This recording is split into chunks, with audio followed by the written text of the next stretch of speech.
Hello बच्चों, very good evening बेटा। 11th class के बच्चे, जैसे आपको पता है कि मैंने आपको अकाउंटिंग इक्वेशन कराई थी बच्चे।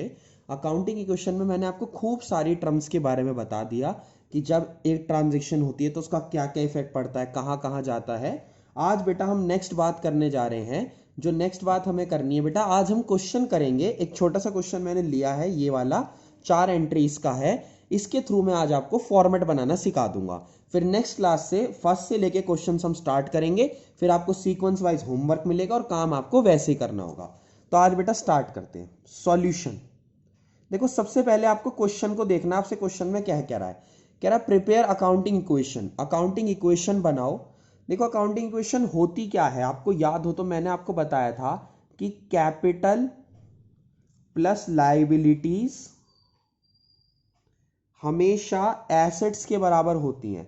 कैपिटल प्लस लायबिलिटी हमेशा किसके बराबर होती है बेटा?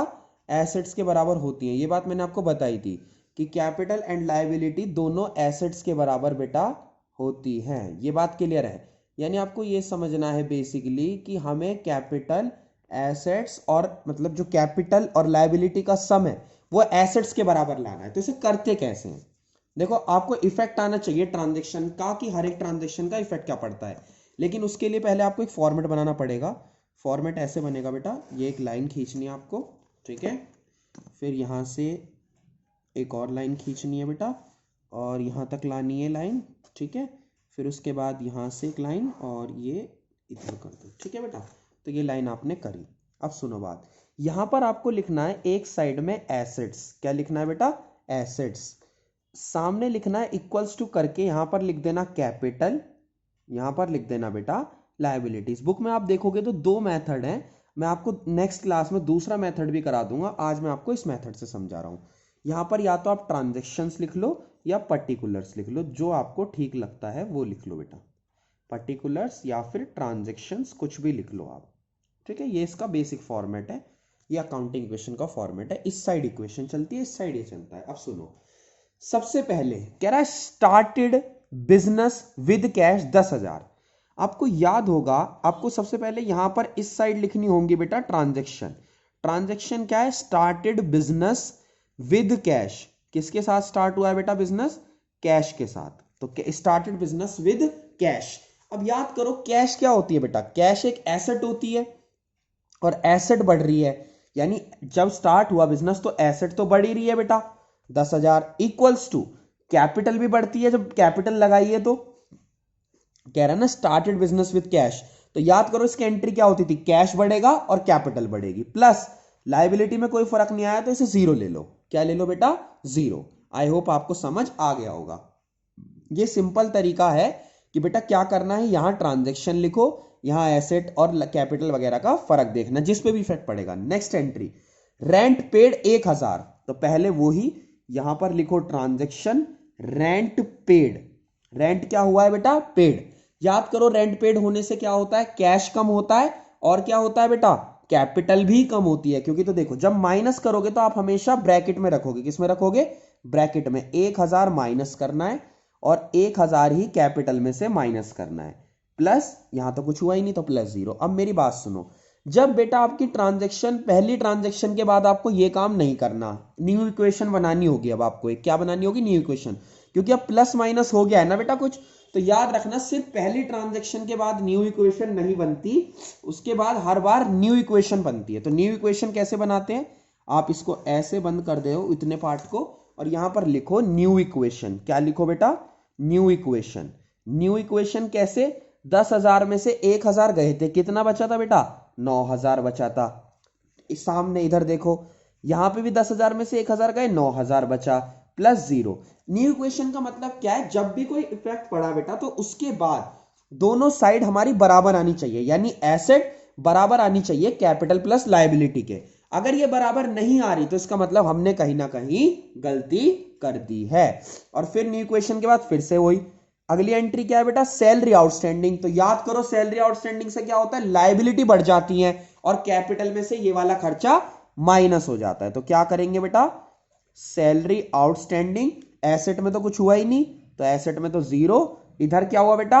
आउटस्टैंडिंग होने से 20,000 क्या हुआ? माइनस हो गया। कैपिटल में क्या हो गया, माइनस हो गया। बेटा एक काम करो, इस अमाउंट को 2000 ले लो, क्योंकि आप देख रहे हो कैपिटल नेगेटिव आ रही है। क्वेश्चन हमने खुद लिया है ना, इसलिए अमाउंट थोड़ी ऐसी आ रही है, वरना कोई इससे ज्यादा अमाउंट नहीं होती। तो 2000 ले लो बेटा इसे, ठीक है। अगर बुक का क्वेश्चन होगा तो उसमें अमाउंट एक्यूरेट होगी। और क्या बढ़ गई बेटा, 2000 बढ़ गई लायबिलिटी। यानी हमने क्या करा, इस 20,000 को बस 2000 लिख दिया, अपनी मर्जी से नहीं करा। या आप समझो कि क्वेश्चन में 2000 ही था, मैंने 20,000 गलती से लिख दिया, मुझे 2000 ही लिखना था, ठीक है। बुक में तो एक्यूरेट हो गई, तो यहां से इसे बंद कर दो बेटा। कर दिया आपने बंद। फिर से क्या बनाओ, न्यू इक्वेशन। क्या बनाओ बेटा, न्यू इक्वेशन। न्यू इक्वेशन कैसे, 9000 का 9000 है यहां, तो यहां क्या हुआ, 2000 गए तो बचा कितना, 9000 में से 2000 गए तो 7000 बचा, और यहां प्लस में कितना आ गया बेटा, 2000। अब देखो 7 और 2 कितने होते हैं, 9, और यहां पे भी कितना है, 9, तो दोनों साइड अब भी बराबर है, इसका मतलब सही है। अगर दोनों साइड बराबर होती हैं तो दैट मीन्स कि आप सही कर रहे हो। नेक्स्ट, परचेज गुड्स 10,000, 10,000 के खरीदे, मतलब कैश परचेज है, नगद खरीदे हैं। तो बेटा नगद खरीदे आपने, पहले आप एंट्री लिखो, परचेज गुड्स, परचेज गुड्स, ठीक है बेटा, परचेज गुड्स। कैश में खरीदे 10,000 एंड ऑन क्रेडिट 20,000, कह रहा 20,000 उधार खरीदे हैं। बात को समझना, 10,000 के तो कैसे खरीदे आपने, नगद खरीदे हैं, तो 10,000 का तो गया कैश, ठीक है बेटा। और 20,000 के कैसे खरीदे, हमने खरीदे क्रेडिट पे यानी उधार पे। तो टोटल स्टॉक कितना आया, 10,000 कैश और 20,000 उधार, यानी टोटल स्टॉक 30,000 प्लस भी तो होगा ना बेटा। प्लस क्यों होगा, क्योंकि 10,000 तो नगद सामान आ गया, स्टॉक, स्टॉक भी तो एसेट्स है, और बेटा 20,000 आ गया उधार, ठीक है बेटा। तो और इधर कैपिटल में तो कोई फर्क नहीं पड़ा, प्लस लायबिलिटी बढ़ गई ना बेटा, क्योंकि हमने क्रेडिट पे लिया था ना, तो जब भी क्रेडिट पे सामान लेते हैं तो लायबिलिटी बढ़ जाती है। आई होप आपको ये वाली बात समझ आ गई होगी। अब क्या करेंगे, न्यू इक्वेशन। यहां पर 10,000 क्यों माइनस किया था, क्योंकि जो चीज हमने नगद ली थी, कैश पे ली थी, वो तो पैसे चला गया था ना, सामान आया है 30,000 का, और इधर 20,000 लायबिलिटी क्यों बढ़ाई, क्योंकि क्रेडिट पे था। उधार पे लायबिलिटी बढ़ती है बेटा, ठीक है। और ये थोड़ा मेरे को जुकाम हो रहा है तो थोड़ा ध्यान रखना, बुरा मत मानना। 9,000 में से ये 10,000 माइनस का और ये प्लस का, यानी बचा कितना बेटा, यहां से देखो 30 और 9 कितने हो गए, आपके 30 और 9 हो गए 39, और 39 और ये कितना है बेटा, एक मिनट, हमारे पास सामान कितने का है, 10,000 हमने कैश माइनस कर दिया, ठीक है। तो माइनस की 1,000, 29,000 बचना चाहिए ना, हाँ ठीक है। तो कितना आ गया बेटा, 29,000 आ गया। आई होप आपको समझ आ गया होगा। इधर कितना है बेटा, 7,000 है, प्लस यहां देखो 2,000 पहले था, 20 अब हो गया, कितना हो गया बेटा, 22,000। तो आप देखो 22 और 7 29, और सामने भी कितना है बेटा, 29। अब इसके बाद तो कोई ट्रांजेक्शन नहीं है, तो क्या करोगे बेटा, आप इसके बाद इसे क्लोज कर दोगे। कई टीचर इस चीज को, न्यू इक्वेशन को फाइनल इक्वेशन भी लिखवा देते हैं। फाइनल इक्वेशन क्यों लिखवा देते हैं, क्योंकि बात बेटा इसके बाद कोई ट्रांजेक्शन नहीं है। तो अकाउंटिंग क्वेश्चन आने के लिए दो चीजें आनी चाहिए, उसके फॉर्मेट के साथ करना, प्लस हर एक ट्रांजेक्शन का कहां फर्क पड़ेगा वो समझना। वो मैंने आपको लास्ट 4 क्लासेस से वही कराया है, और आज मैंने आपको पहला क्वेश्चन दिखा दिया फॉर्मेट वाइज।